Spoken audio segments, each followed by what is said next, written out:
കന്നി രാശിക്കാർക്ക് ജൂലൈ മാസത്തെ ഫലം എങ്ങനെയുണ്ട്? ജൂലൈ മാസം എന്ന് ഞാൻ പറയുന്നു എങ്കിലും ഒരു 1.5 വർഷക്കാലത്തെ കണക്കാക്കിയായിരിക്കും നിങ്ങൾക്ക് ഞാനൊരു അറിവ് നൽകുക.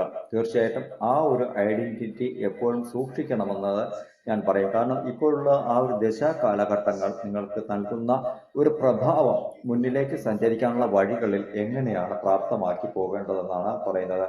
ഇപ്പോ കന്നി രാശി എന്ന് പറയുന്നത് തന്നെ ബുധന്റെ ആധിപത്യം കൊണ്ട രാശിയാണ്. അപ്പോ ജന്മരാശിയായിട്ട് കന്നി രാശിക്കുള്ളിൽ മറ്റ് ഗ്രഹങ്ങളൊന്നും തന്നെ ഇപ്പോൾ നിലവിൽ സ്ഥിതി ചെയ്യുന്നില്ല. ഇപ്പോ 6-ാം ഭാവത്തിൽ നിലകൊള്ളുന്നത്, അതായത് ഋണ രോഗ ശത്രുസ്ഥാനത്തിൽ നിലകൊള്ളുന്നത് രാഹുവാണ്. അപ്പോ 6-ാം ഭാവത്തിൽ രാഹു നിലകൊള്ളുന്നത് തന്നെ കുംഭം രാശിക്കുള്ളിലാണ്. അപ്പോ ഋണരോഗ ശത്രു സ്ഥാനം എന്ന് പറയുമ്പോൾ കടബാധ്യതകളുടേതായ, അതുപോലെ തന്നെ രോഗങ്ങളുടേതായ, ശത്രുക്കളുടേതായ സ്ഥാനം. അപ്പോൾ കടബാധ്യതകൾ ഉണ്ടെങ്കിൽ ശത്രുക്കൾ ഉണ്ടാകുമെന്നുള്ളതിന് സംശയമൊന്നും വേണ്ടല്ലോ. അപ്പോ ഇങ്ങനെയുള്ള ഒരു ഭാവത്തിലാണ് രാഹു നിലകൊള്ളുന്നത്. 7-ാം ഭാവം, അതായത് കളത്ര സ്ഥാനം, വിവാഹസ്ഥാനം, ഇതില് ശനീശ്വരൻ നിലകൊള്ളുന്നുണ്ട്. അതുപോലെ 9-ാം ഭാവമായ ഭാഗ്യസ്ഥാനം നിങ്ങൾക്ക് വളരെയധികം അനുകൂലമാണ്. അവിടെ ശുക്രനാണ് നിലകൊള്ളുന്നത്. 10-ാം ഭാവമായ തൊഴിൽ സ്ഥാനത്തിൽ സൂര്യനും വ്യാഴവും നിലകൊള്ളുന്നുണ്ട്. 11-ാം ഭാവമായ ലാഭസ്ഥാനത്ത് ബുധൻ നിലകൊള്ളുന്നുണ്ട്.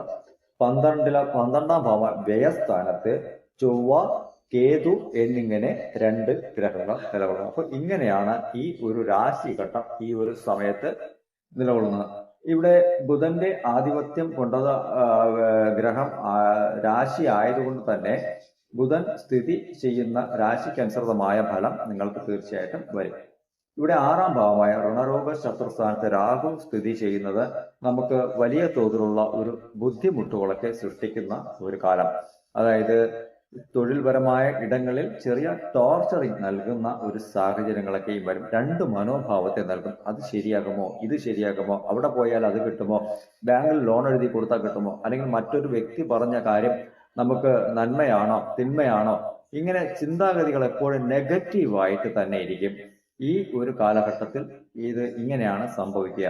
ഇത് ഈ ഗ്രഹം വ്യാഴം സ്ഥിതി ചെയ്യുന്ന ആ ഒരു രാശിക്ക് കണക്കാക്കി നോക്കുമ്പോൾ നിങ്ങൾക്ക് വളരെയധികം നല്ല ഫലത്തെ പ്രദാനം ചെയ്യും. കാരണം രാഹു ഇവിടെ 6-ാം ഭാവത്തിൽ നിലകൊള്ളുന്നതിന് വ്യാഴത്തിന്റെ ദൃഷ്ടി അവിടെ വരുന്നത് കൊണ്ട് അവിടെ പാതകമായ കാര്യങ്ങളൊന്നും തന്നെ സംഭവിക്കില്ല. നിങ്ങൾക്ക് കടബാധ്യതകൾ ഒരു പരിധി വരെ കുറയ്ക്കുവാനായിട്ട് വ്യാഴം നിങ്ങൾക്ക് സപ്പോർട്ട് ചെയ്യും ഈ 6-ാം ഭാവത്തിൽ ദൃഷ്ടി പതിപ്പിക്കുന്ന ഈ ഒരു സാഹചര്യത്തിൽ.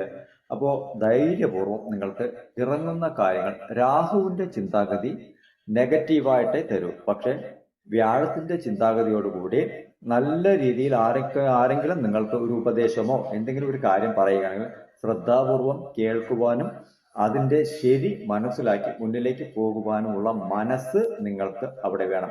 1000 രൂപ ശമ്പളം വേണമെന്ന് ആഗ്രഹിച്ചാൽ തീർച്ചയായിട്ടും നിങ്ങൾക്ക് അവിടെ ലഭിക്കില്ല. അവിടെ 1000 ആണല്ലോ എനിക്ക് തന്നത് എന്ന് ലഭിക്കില്ല. പക്ഷേ നിങ്ങൾക്ക് വേണ്ട കാശ് അവിടെ ലഭിക്കുമെന്നുള്ളതിന് സംശയമൊന്നുമില്ല. കുറവായിരിക്കാം, പക്ഷെ നിങ്ങൾക്ക് ആ ഒരു സമയത്തുള്ള ആവശ്യങ്ങൾ നടന്നു കിട്ടുന്ന ഒരു കാലമായിരിക്കും. അതുകൊണ്ട് കടങ്ങളൊക്കെ തീർക്കുവാൻ കഴിയുന്ന ഒരു കാലം തന്നെയായിരിക്കും ഇനി നടക്കാനായിട്ട് പോകുന്നത്. അതുപോലെ ഇവിടെ 7-ാം ഭാവത്തിൽ ശനീശ്വരൻ നിലകൊള്ളുന്നത് കുടുംബത്തിനുള്ളിൽ ചില തകരാറുകളൊക്കെ വന്നു ചേരുന്ന ഒരു സാഹചര്യമുണ്ട്. പക്ഷെ വിവാഹം നടക്കാതെ ഇരിക്കുന്ന വ്യക്തികൾക്കാണെങ്കിൽ ഇപ്പോൾ വിവാഹമൊക്കെ നടക്കുന്ന കാലമാണ്. കാര്യം ശനി, വ്യാഴം എന്നീ ഗ്രഹങ്ങളൊക്കെ വന്നാൽ വിവാഹത്തിൻ്റെതായ ഒരു കാലഘട്ടം എന്ന് വേണമെങ്കിൽ നമുക്ക് പറയാം. അപ്പോൾ ഇവിടെ നേരത്തെ വിവാഹം തടസ്സപ്പെട്ടു പോയിരുന്ന ആരെങ്കിലും ഉണ്ടെങ്കിൽ അവർക്ക് വീണ്ടും അതേ ഒരു വിവാഹാലോചന തിരികെ വരുന്ന ഒരു സാഹചര്യം, വീണ്ടും ഒരു പ്രപ്പോസൽ നമുക്കത് നടത്തിയാലോ. പക്ഷെ അങ്ങനെ വരികയാണെങ്കിൽ വളരെ പെട്ടെന്ന് തന്നെ കാലതാമസമില്ലാതെ അതൊക്കെ ചെയ്യാനുള്ള ഒരു മനോഭാവം നിങ്ങൾക്ക് വേണം.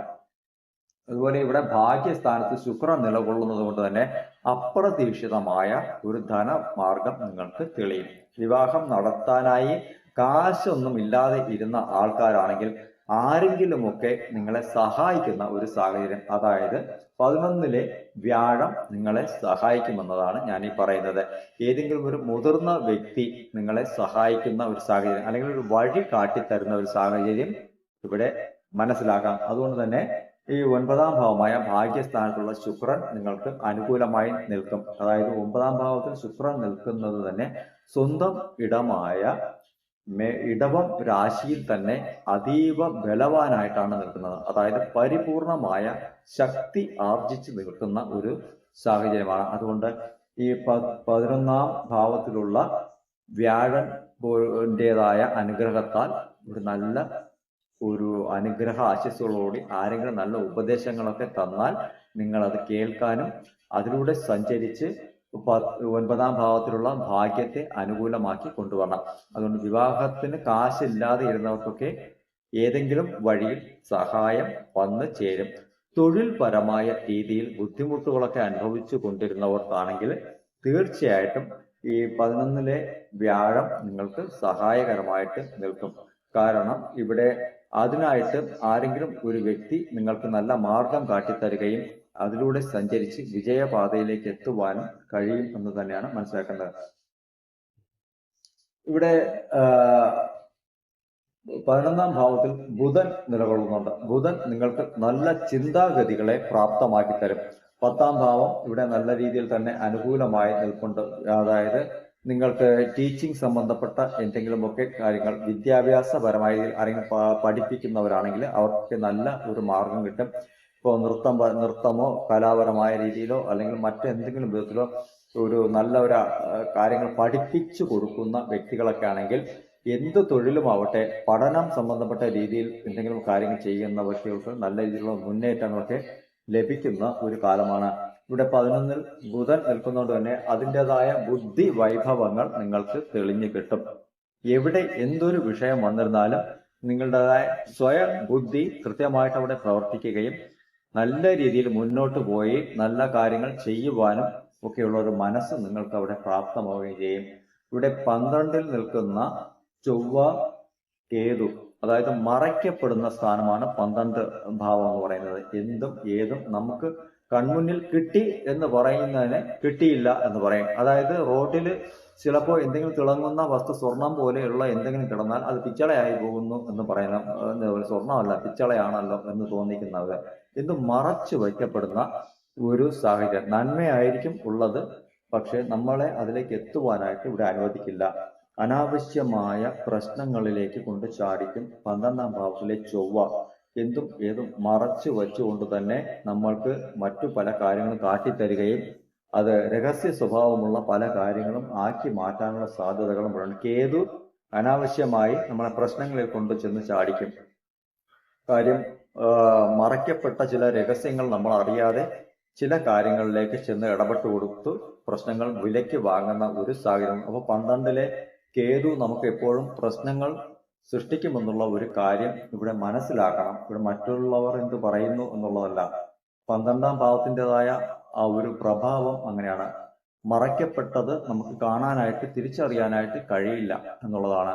അപ്പോൾ എവിടെയും ശ്രദ്ധാപൂർവം ബുദ്ധിപൂർവം കരുതലോടുകൂടി ചിന്തിക്കണം. കാരണം 11ലെ ബുധൻ നല്ല രീതിയിൽ നിങ്ങളെ സഹായിക്കുന്ന സാഹചര്യമാണ്. അപ്പോൾ ശരിയായ ബുദ്ധി ശരിയായ ഇടത്ത് പ്രവർത്തിച്ച് മുന്നിലേക്ക് വരേണ്ട ഒരു കാലമാണ് ഇത്. ജൂലൈ മാസത്തിലേക്ക് മാത്രമല്ല, ഇനിയുള്ള കാലങ്ങളിൽ ചിന്താഗതികളിൽ മാറ്റം വരുത്തണമെന്ന് തന്നെയാണ് ഞാൻ ഇതുകൊണ്ട് നിങ്ങളോട് പറയുന്നത്. എന്തായാലും ശുഭകരമായ ഒരു കാലത്തിനായിട്ട് ഇവിടെ 11ലെ ബുധൻ സഹായിക്കുന്നുണ്ട്, 10ലെ വ്യാഴം സഹായിക്കുന്നുണ്ട്, 9ാം ശുക്രൻ നിങ്ങളെ സഹായിക്കുന്നുണ്ട്. അപ്പോൾ ഭാഗ്യസ്ഥാനം, അതുപോലെ തൊഴിൽ സ്ഥാനം, ലാഭസ്ഥാനം 3 ഇടങ്ങളും നിങ്ങളെ സഹായിക്കുന്നുണ്ട്. പക്ഷേ 12ലെ ചൊവ്വയും കേതുവും ചതിയും കാത്തു വച്ചിട്ടുണ്ടെന്നുള്ള കാര്യം കൂടി മനസ്സിലാക്കണം.